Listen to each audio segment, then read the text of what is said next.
The award-winning Cinema Classics is produced by John DeSando and Johnny DiLoretto. Listen to the shows and read reviews online at WCBE.org.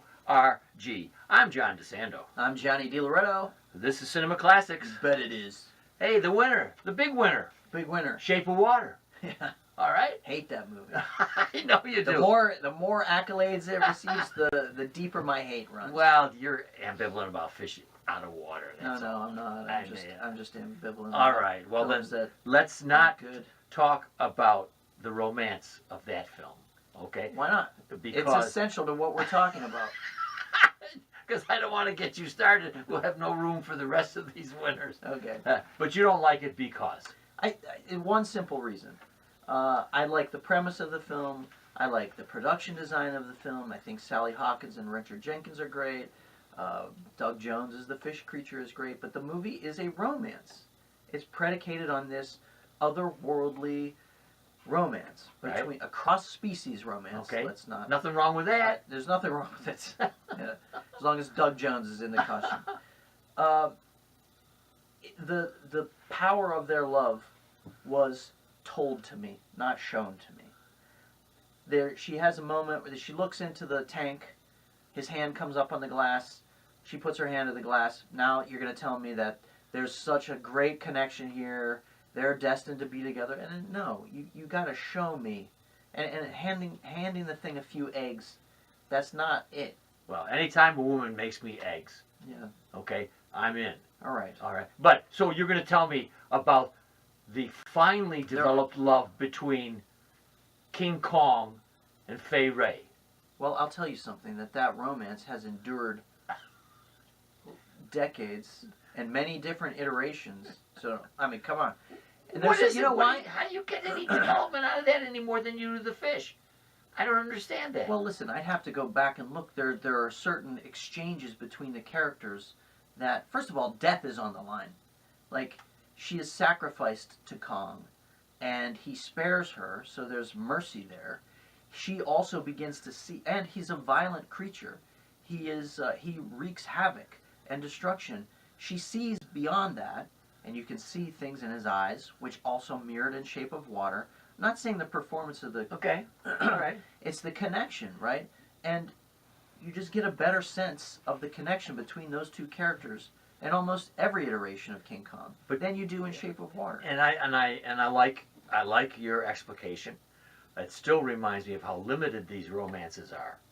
Now, the real romance of all the horror films that I can think of, yeah, the juiciest one, yeah, the most succulent one, all right, would have to be Dracula. Okay, what's the romance? There isn't.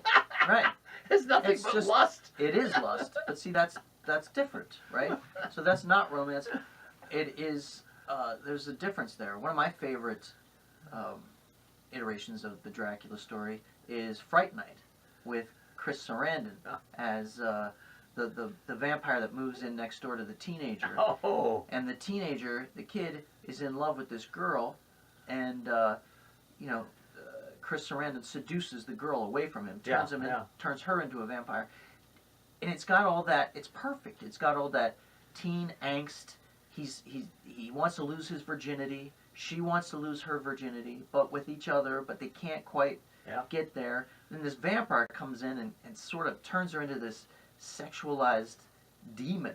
Mm-hmm. And it's got all these nice tensions running through it. A great example. But surely the most popular romance between a beauty and a beast is Twilight. Would have to be Beauty and the Beast.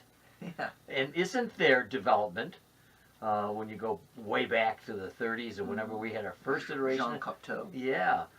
Isn't there more development in the romance there than you would find in others? Yes, and that is because the movie is specifically about a woman and a man. And obviously the beast is a metaphor for taming a man's brutishness and inability to be vulnerable and cutting through that, right? And that story in a nutshell is Belle tames the beast and turns him back into a creature, or a man. That's also you know, a theme that runs through a lot of werewolf movies. I think you see a little bit of it in The Wolfman, the original Lon Chaney film, but it certainly comes to fruition in American Werewolf in London, where Jack, or it's not Jack, but the main character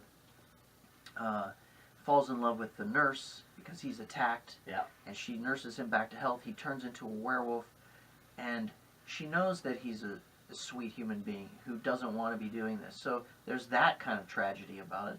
And in the end, they have this little exchange in the alleyway where he's about to be shot to death, and she looks at him.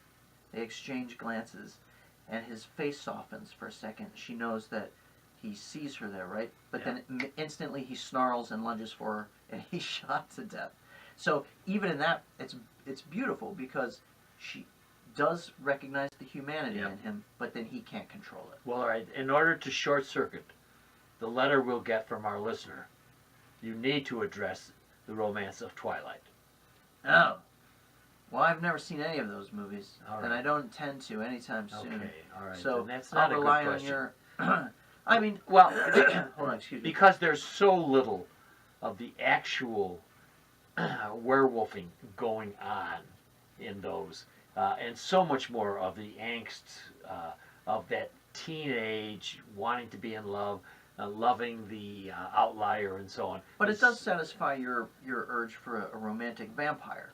That's right? correct. Yeah. That's right. Yeah. So, therefore, I think it is a more fully developed, even though it's schlock in most cases. Mm-hmm. It's an attempt to develop it on the human scale and to reduce the vampiric part of that. Yeah. And so I rarely say anything kind about that sequence, but I would have to say this: their attempt to develop characters is good. I see you have the greatest romance, monster romance film of all time. The Fly. The Fly. Yes, I mean this is where the man truly gets transformed. I assume we're talking about the Jeff Goldblum. The right. David Cronenberg. Right. So, if you'll recall in the original, the scientist actually sort of literally is transposed with a fly. Yes. So he gets a fly's The head fly in the ointment. and a fly arm, right? Which I loved as a kid. The Cronenberg version is more in line with his body horror themes that he constantly works through. And really what happens is on a molecular level, Jeff Goldblum is turning into a fly. So really what you're seeing is a human being becoming very grotesque and disintegrating. He's becoming deformed, and he does not look like a fly. And it's kind of a cancer, he describes it as. Yeah. And so really you have this sci-fi romance about a man who finally finds the woman of his dreams, Right. and then he's becoming a grotesque version of Quite himself. pleasing to all the cynics who believe there's no true romance Yeah. anywhere. But we could end up with one of the great romances of all horror films, Okay. The Bride of Frankenstein. Yes. Now, don't you think That is there's great. something personal and human about that? Am I wrong? Am I remembering that right enough to know that there's some sympathy going on there For sure. Yeah. Yeah, because the character, the Frankenstein creature, is Right. brought back Yes. for the sequel because he is clearly done away with in the original version. You would think. But it's also a continuation of the novel.